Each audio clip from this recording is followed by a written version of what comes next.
Sur l'année 2020, nous avons dénombré un peu plus de 105 000 parcours d'assistance victime. À la date où je vous parle aujourd'hui, nous sommes à près de 110 000 parcours d'assistance victime. Donc on a déjà passé le cap de 2020. À l'occasion de l'événement Protéger sa vie privée sans se priver d'Internet, donc le BIC est partenaire, nous nous arrêtons aujourd'hui quelques minutes sur le dispositif cybermalveillance.gouv.fr. Et pour nous présenter le dispositif, nous avons rencontré le chargé de mission Laurent Verdier, donc de cybermalveillance.gouv.fr. L'interview, c'est tout de suite.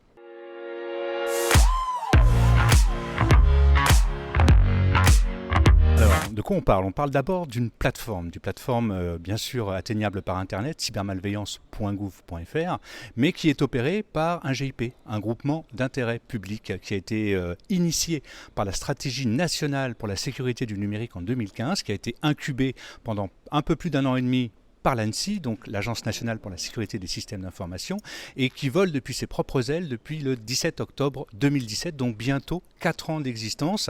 Alors avec 3 missions essentielles pour 3 types de publics. Les publics d'abord, donc les particuliers, les entreprises, TPE, PME, ainsi que les petites collectivités territoriales. Les missions, parce qu'effectivement à l'époque, c'était vraiment, il y avait un manque à ce niveau-là. Tout d'abord, la première et la plus prégnante, procurer une assistance concrète, immédiate, complètement en ligne, quand on a été victime de cybermalveillance.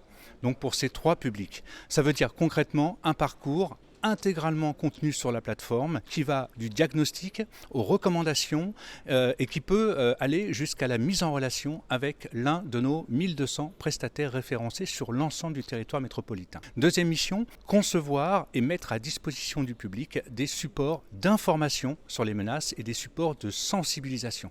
C'est à ce titre qu'avec nos membres, on a conçu et mis à disposition notre kit de sensibilisation qui remporte un grand succès et donc qui s'adresse à tous les publics. Et enfin, troisième mission et non la moindre, observer la menace et le risque numérique, déjà pour alimenter en temps réel et pour optimiser notre parcours d'assistance victime et à terme, et nous espérons vraiment le mener à terme pour cette année 2022, pour monter l'Observatoire national du risque numérique qui permettra, sachant qu'on remonte déjà des éléments à nos autorités, mais qui permettra, nous l'espérons, avec nos membres et nos partenaires, de pouvoir remonter des éléments consolidés, complets, qui prennent l'intégralité du spectre des cybermalveillances sur le territoire national pour mieux orienter les politiques publiques dans ce domaine. Justement, quels sont, alors hormis le fameux ransomware dont on parle énormément dans les médias aujourd'hui, quels sont les principaux motifs, on va dire, les principales malveillances justement qui entraînent des saisines de la plateforme ? On parle de parcours d'assistance victime, donc de recherche d'assistance, des cybermalveillances, et on en est très fiers parce que vraiment c'est un retour terrain direct. On en a cartographié aujourd'hui 47.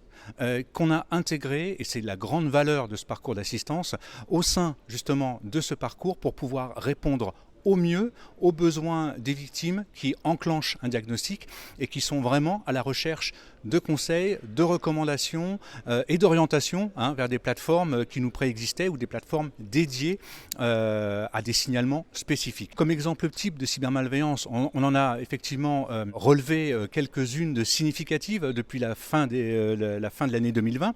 Je pourrais vous citer l'arnaque au compte personnel de formation, qui était une menace que personne n'avait identifié jusqu'à ce qu'on réussisse à mettre un nom sur le mode opératoire qui consistait à demander, à soutirer son numéro de sécurité sociale à un internaute, puis ensuite prendre la main sur son compte personnel de formation pour pouvoir y inscrire des formations fictives. On a également eu beaucoup de recherches en assistance concernant des faits d'hameçonnage par SMS relatifs à des arnaques, à de la fausse livraison de colis. Vous n'êtes pas sans ignorer que nous sommes aujourd'hui dans une période particulière.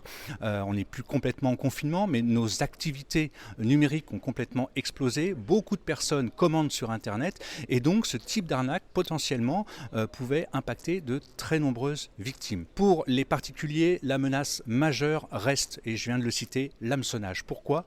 Parce qu'on est très loin aujourd'hui du mail soi-disant provenant d'une autorité ou d'un contact légitime, mais qui reproduisait plus qu'à gros traits la charte graphique ou qui contenait des fautes d'orthographe à tous les 3 mots.